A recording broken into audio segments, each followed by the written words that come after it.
नमस्कार मित्रांनो, अशोक मामा या मालिकेच्या आजच्या भागात आपण बघणार आहोत. इरा आणि ईशान शाळेची तयारी करत असतात तेव्हा भैरवी त्यांच्यासाठी टिफिन घेऊन येते आणि ईशानला विचारू लागते की तुला आज आंघोळीला उशीर का झाला. तेव्हा तो सांगू लागतो की त्या निलिमा आजी केव्हापासून बाथरूममध्ये जाऊन बसल्या होत्या आणि त्या रडत सुद्धा होत्या. तेव्हा इरा म्हणते त्यांना खूप लोनली फील होत असेल का ग माऊ. मग मी असं करते, मी थांबते आज घरी. तेव्हा ईशान म्हणतो मीही थांबतो. तेव्हा भैरवी म्हणते काही गरज नाही, तुम्ही जा शाळेत, तुम्हाला उशीर होतोय. आता ती संयमीकडे बघून तिला विचारू लागते तुला कॉलेजला जायचं नाहीये का. तेव्हा ती म्हणते नाही. तेव्हा ईशान म्हणतो मग ठरलं, आम्ही पण आज जाणार नाही. तेव्हा संयमी त्यांच्यावरती चिडत म्हणते की मी जे केलं तेच तुम्ही केलं पाहिजे का. तेव्हा भैरवी तिला विचारू लागते की समा काय झालंय तुला, असं का ओरडते, तुझी तब्येत बरी नाहीये का. तेव्हा संयमी तिला विचारते की माऊ मला एक सांग की इथून पुढे हे असंच होणार आहे का आपल्या घरात. तेव्हा भैरवी विचारू लागते की असं म्हणजे कसं. तेव्हा संयमी म्हणते की इथून पुढे बाहेरच्यांचा जास्त विचार केला जाईल आणि आमचं काय. तेव्हा भैरवी म्हणते असं काही नाहीये समा. तेव्हा संयमी म्हणते माऊ तू आम्हाला अजिबातच वेळ देत नाहीये, आम्हाला तुझी गरज आहे. तेव्हा भैरवी इरा आणि ईशानला विचारू लागते तुम्हाला पण असंच वाटतंय का. तेव्हा ते दोघं म्हणतात हो आणि पुन्हा म्हणतात की नाही पण कधी कधी असं वाटतं. तेव्हा इरा म्हणते की तू अजून वेळ देऊ शकली असतीस आम्हाला.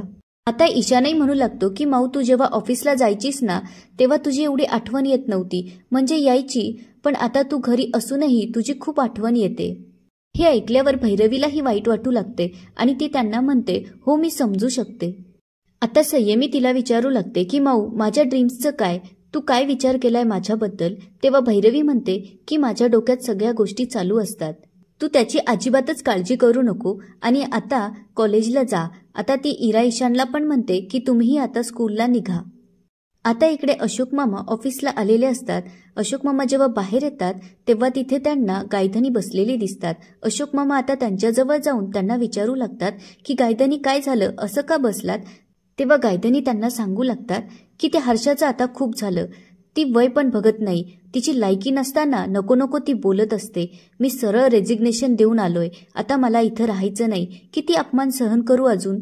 पुढे ते म्हणतात की भैरवी होती तेव्हाची गोष्ट वेगळी होती पण आता मात्र हर्षाचं खूप झालं, असं म्हणून ते तिथून जाऊ लागतात.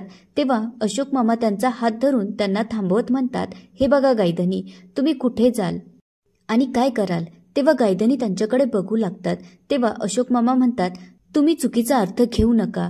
हे बघा आता टेक्नॉलॉजी खूप पुढे गेलीये, त्यामुळे आपला आणि त्याचा मेळ बसत नाही. मला असं वाटतं की तुम्ही हा जॉब करावा, दुसरीकडे जाऊन तुम्ही काय कराल. त्यावर गायधनी म्हणतात की मी कुठलंही काम करेल पण आता हा रोज रोज होणारा अपमान मला सहन होत नाही, असं म्हणून आता गायधनी तिथून निघून जातात. आता इकडे निलिमा आत्या बसलेल्या असतात. तेव्हा भैरवी त्यांच्यासाठी चहा घेऊन येते आणि त्यांना म्हणते की आत्या हा चहा घ्या, तुम्हाला बरं वाटेल. आता निलिमा आत्या तो चहाचा कप बाजूला सरकवत म्हणते की मला नकोय चहा. पुढे त्या म्हणू लागतात की मला शेवटचं आठवत नाहीये की मला कधी बरं वाटलं होतं. तेव्हा भैरवी त्यांना म्हणते की हळूहळू बदलेल सगळं, त्याला वेळ द्यावा लागेल. तेव्हा निलिमा आत्या भैरवीला म्हणू लागते की तू एकदम बाळदादासारखं बोलतीयस, बाळदादाची सून शोभतीयस म्हणजे. पुढे ती म्हणू लागते की त्यावेळेस मला घरातून जाऊ दिलं आणि आता त्याच्या मनात आलं तेव्हा तो मला इथे घेऊन आला, कशासाठी आणि 35 वर्ष कुठे गेला होता. मलाही संसार आहे, माझाही नवरा आहे, काय गरज होती त्याला इथे घेऊन यायची.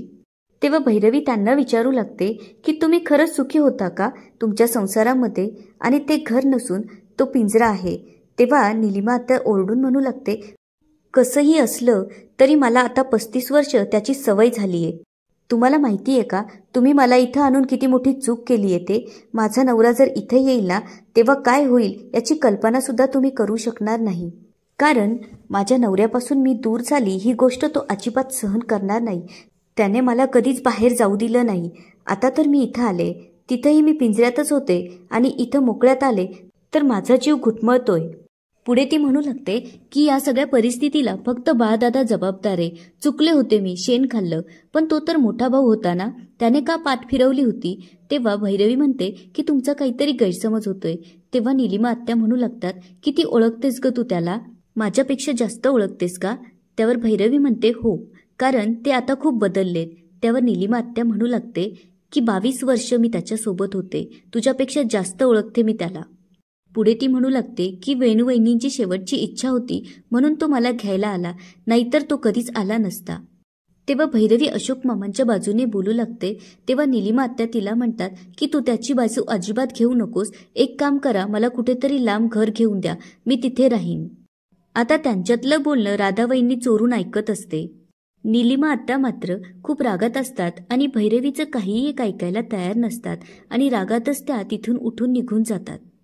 आता इकडे अनिश येऊन भैरवीशी भांडू लागतो आणि तिला विचारू लागतो की या निलिमा आत्या इथे आणून ठेवलाय, आता कसं करायचं. तेव्हा भैरवी त्याला म्हणते की अनिश जरा हळू बोल, आत्या इथेच आहेत, त्या ऐकतील. तेव्हा अनिश तिला म्हणतो की मी कुणालाही घाबरत नाही. तो पुढे म्हणू लागतो की आता घरात एवढे माणसं वाढले तर खाण्यापिण्याचं कसं करणार. तेव्हा भैरवी म्हणते की सगळं होईल, तू फक्त शांत हो. आता निलिमा आत्याला त्यांच्यातलं बोलणं ऐकू येतं, त्यामुळे त्या दरवाजात येऊन त्यांचं बोलणं ऐकू लागतात. तेव्हा अनिश भैरवीला विचारू लागतो की आत्याची सोय तुम्ही दुसरीकडे कुठे करणार आहात का. तेव्हा भैरवी त्याला म्हणते की अनिश फक्त थोड्या दिवसांचाच प्रश्न आहे. त्यावर अनिश तिला म्हणतो पण तोपर्यंत कसं मॅनेज करायचं. तेव्हा भैरवी म्हणते तुझ्यापर्यंत तर काही आलेलंच नाहीये. तेव्हा तो तिला म्हणतो आणि तू कुठे काय करतीयस.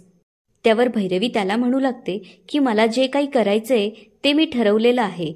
तेव्हा अनिश तिला म्हणतो की तू काहीही करू शकत नाही. त्यावर भैरवी हात जोडून त्याला म्हणते की बरं झालं तू माझ्यावर एवढा अविश्वास दाखवला असते, आता बघस तू मी तुझं म्हणणं खोटं करून दाखवते की नाही. तेव्हा अनिश तिला म्हणतो ठीक आहे, मीही कुठं जात नाहीये आणि तूही कुठं जाणार नाही, असं म्हणून अनिश तिथून निघून जातो. आता अनिश जेव्हा खोलीच्या बाहेर येतो तेव्हा दरवाजात निलिमा आत्या उभ्या असतात. तेव्हा अनिश त्यांच्याकडे रागात बघून तिथून निघून जातो. आता अशोक मामा ऑफिस सुटून घरी येत असतात तेव्हा रस्त्याने काही गुंड म्हणजेच पक्याचे गुंड त्यांचा पाठलाग करत असतात. आता इकडे पक्या भैरवीला कॉल करून विचारतो की म्हातारा कुठे आहे. तेव्हा भैरवी त्याला विचारू लागते की कोण तुम्ही. त्यावर पक्या तिला म्हणतो की तुझा बाप. हे ऐकल्यानंतर आता भैरवीला खूप राग येतो आणि ती त्याला म्हणते ए जरा तोंड सांभाळून बोल, कोण बोलतोयस. तेव्हा पक्या तिला म्हणतो की अशोक माझगावकर कुठे आहे.